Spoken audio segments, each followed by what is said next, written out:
Pakita niya Mr. Maravillas, siya yung bagong balita kay Cheese Escudero.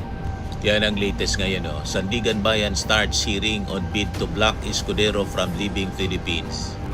Sabi dito sa balita, di Sandigan Bayan 6th Division on Monday. Ngayon pa lang ito na balita mga kababayan. Social media personality si Dakaki Raki. Is it possible that Cheese is laundering money through Heart? As a politician consistently declares one of the lowest salaries, how can he afford the life he is providing for his wife? How can he give her up the Cecilia Ompauco billion peso allegation?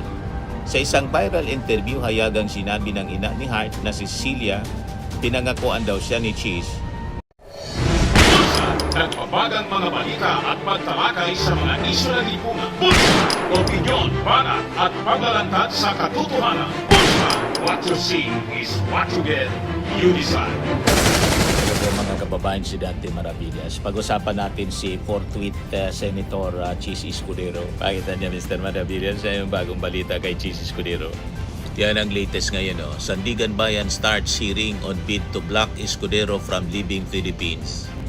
Sabi dito sa balita, di Sandigan Bayan 6th Division on Monday, ngayon pa lang ito na balita mga kababayan, began the hearing on the Precautionary Hold Departure Order PHDO petition for Senator Cheese Escudero and his alleged bagman Maynard Ngo. Ito yung middleman na ginamit mga kababayan para sa pag-deliver ng kickback. Di ba niya Mr. Maravillas si Cheese Escudero? Siya yung pinakang pobre sa mga senador. 18 million sa salin. Sa salin man lang po yun. Pero sa reality, malabo na pinakang pobre si Cheese Escudero. Kasi, di ba na balita po na kaya niyang magregalo ng worth 56 million yata yon na halaga ng singsing kay Heart Evangelista, asawa niya. Malamang Mr. Maravillas, yun ang yung pressure ng luho ni Heart, yun ang naging dahilan. Malamang mahilig gumastos mga kababayan si Heart Evangelista. At yung mga kwentuhan ngayon, baka nagamit pa si Heart sa possible money laundering. Yan ang usapan na ngayon mga kababayan. Sabi dito sa balita, this proceeding was prompted by the Office of the Ombudsman verified ex parte petition filed before the Anti-Graft Court noong Saturday. Bakit Saturday? Wala mang opisina. Mali natin ang kwento ng inquirer. Saturday, wala mang opisina. Escudero is among those implicated by state witness and former undersecretary of the DPWH, si Yusek Roberto Bernardo, in the flood control anomalies. The former Senate President has denied the allegations of Bernardo, saying that there is a well-orchestrated plan to attack the Senate. Yan ang palusot din mga kababayan, paninira. Parang yung si Sara Duterte, politika.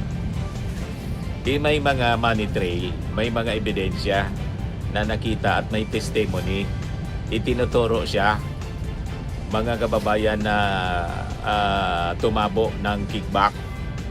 So harapin niya dapat ang mga kasong ito squarely mga kababayan, di ba? Pero Mr. Maravillas, parang tama talaga yung sinasabi mo na dahil sa pressure ng luho. Napanood ninyo yon mga kababayan, yung nagregalo. Birthday yata ni Heart Evangelista. Nagregalo ng isang singsing. Diamond, Paraiba Diamond, si Cheese Escudero. Tuwang-tuwa si Heart. Ito, nagba-viral ngayon yung mismong statement ng nanay ni Heart. I will become the next president. I've been promised a pledge of a billion and billion and hello, yung anak ko naman, siyempre naman, hello. By the way, we have a prenup. What's hers is hers. What's mine is also hers.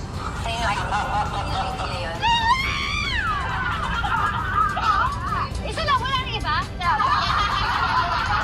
Jeff? And si Cheese, pinagyayabang po yung yung singsing, Paraiba Diamond. 56 million. Something blue! Ganda! How? When you think of a real-life Crazy Rich Asian, Heart Evangelista definitely comes to mind. Yan mga kababayan na nagpa-viral ngayon. Yung luho ng kanyang asawa. So, yan ang usap-usapan ngayon mga kababayan sa social media na could be the reason why nangyari yung mga kickback. Di ba? Mga kababayan, kaya sabi dito sa post na isang social media personality, si Dakaki Raki, is it possible that Cheese is laundering money through Heart? As a politician who consistently declares one of the lowest salins, how can he afford the life he is providing for his wife? How can he give her a Paraiba diamond ring? How can he build her the houses where they nest? How can her heart's lifestyle transform after the marriage? Yan sabi dito ni Dakaki Raki. Yan yung post niya mga kababayan, isang social media personality. May punto 4 hours ago. So mapapaisip ka talaga kung paano kinakaya ni Cheese yung luho ni Heart. Di ba? Pagkatapos yung declared niya sa salin, 18 million lang. Pinakang pobre nga. Sabi dito sa balita, kamakailan namataan si Heart na suot ang mga Paraiba diamond, tourmaline jewelry. Ang bawat karat nito nagkakahalaga ng $10,000 hanggang sa sa $50,000 or 570,000 pesos to 2.8 million per karat. Yan pala yung presyo niya, mga kababayan.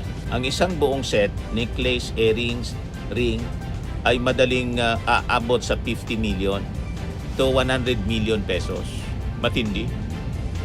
Bagay, isang flood control lang, tapos na. Isang ghost project lang, tulad ng na-discovery mga kababayan sa Bulacan at testimony ni Jose Bernardo, milyon-milyon mga kababayan. So hindi ito simpleng alahas lang. Ang Paraiba ay isa sa pinakang bihira at pinakamahal sa mundo. Kung ang isang set pa lang ay katumbas na ng ilang dekadang sweldo ng isang senador, may mali. Tama. Either mga kababayan hindi declared, undervalued o may pinanggagalingan na hindi kayang ipaliwanag. So maraming dapat din ay ipaliwanag, parang si Sara Duterte. Pare-parehas po sila. Maraming dapat na ipaliwanag din si Cheese Escudero. Tapos may Himalayan, Birkin and status symbol, pang-status symbol at yung Kelly. So, sabi dito sa balita, bukod sa mga borrowed clothes sa Fashion Week, pagmamay-ari din ni Heart ang mga rare Hermes, Himalayan Birkin na may diamond hardware at Kelly bags. Ang auction price ng mga ito ay pumapalo sa 300,000 to 500,000 US dollars. Or sa peso, ang halaga nito ay 17 million to 20 million bawat isa. So kung may 10 siyang ganito, katumbas na yon ng 280 million. Ganon. Isang figure na red flag kung ikukumpara sa diniklarang yaman ng kanyang asawa na si Cheese Escudero. Pero ang mga sinasabi, mga kababayan, sa mga balita, itong si Heart daw kasi mayaman na rin. Pasyonista at may sariling hanap buhay. So yung mga ganyang kwento, kailangang patunayan sa mga investigations na gagawin ng ating mga authorities. Kasi si Cheese ay nalalagay sa malaking iskandalo involving public funds. Ngayon, dito tayo sa nag-viral na video ng nanay ni Heart, ang bilyong-bilyong pangako, yung plinay ko kanina. the Cecilia Ompauco billion peso allegation. Sa isang viral interview, hayagang sinabi ng ina ni Hart na si Cecilia, pinangakuan daw siya ni Cheese na bibigyan si Hart ng bilyon-bilyong piso at gagawin itong First Lady. Ang pahayag na ito ay isang mabigat na ebidensya ng intent na magkamal ng yaman na hindi galing sa legal na sweldo mula sa gobyerno. Ito ay galing mismo sa loob ng pamilya at sa batas ang intent ay mahalaga. Possibly ito yung yung pressure, mga kababayan. Kaya yun ang nagtulak sa kanya. Yung challenge ng nanay. Pero pinangako daw kasi. At may lumabas pa tungkol sa mga high-end mansions, mga kababayan. Multi-million mansions. Sinasabing ang kanilang mga bahay sa high-end villages ay nagkakahalaga ng mahigit 300 million hanggang 500 million pesos kada isa. You see? So ang dami, mga kababayan, na mga hindi kapanipaniwalang yaman kung paano nakaya.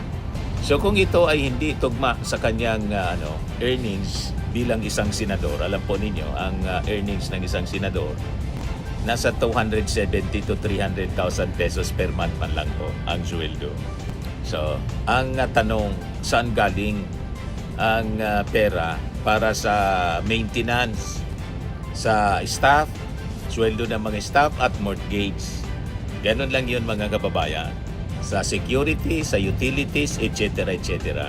So sa uling salin na diniklara, mga kababayan, ni Cheese Escudero, nagkakahalaga lang ng 18 million ang net worth niya.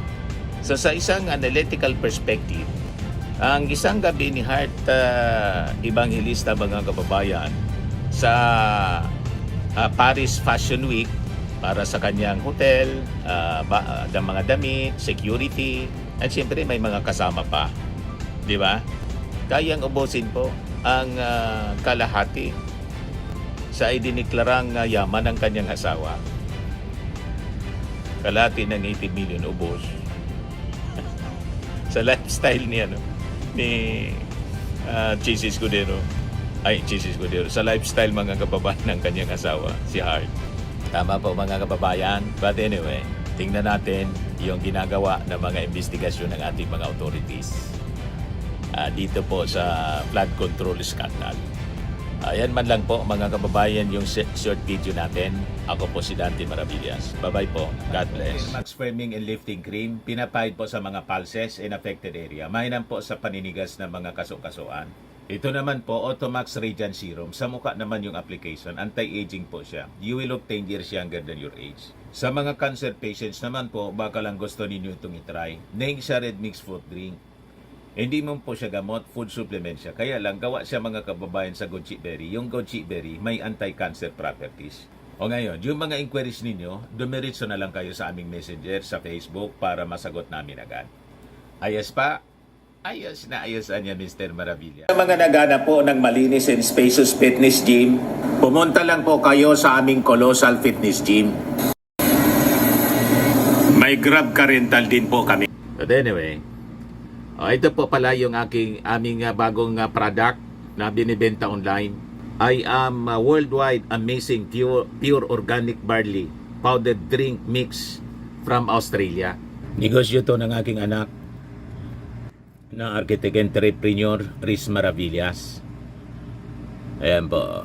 Kontakin na lang po ninyo siya, Riz Maravillas, on Facebook. Ang mga health benefits niya: boost immunity, improves digestion, enhance energy levels, packed with antioxidants, prevent cancer. Ito naman po yung bago naming product na binibenta online. Eye Glow Serum, whitening po siya. Tingnan ninyo yung epekto sa aking anak na architect before and now. Yung mga inquiries po ninyo, dumiretso na lang kayo sa kanyang Facebook account, Riz Maravillas.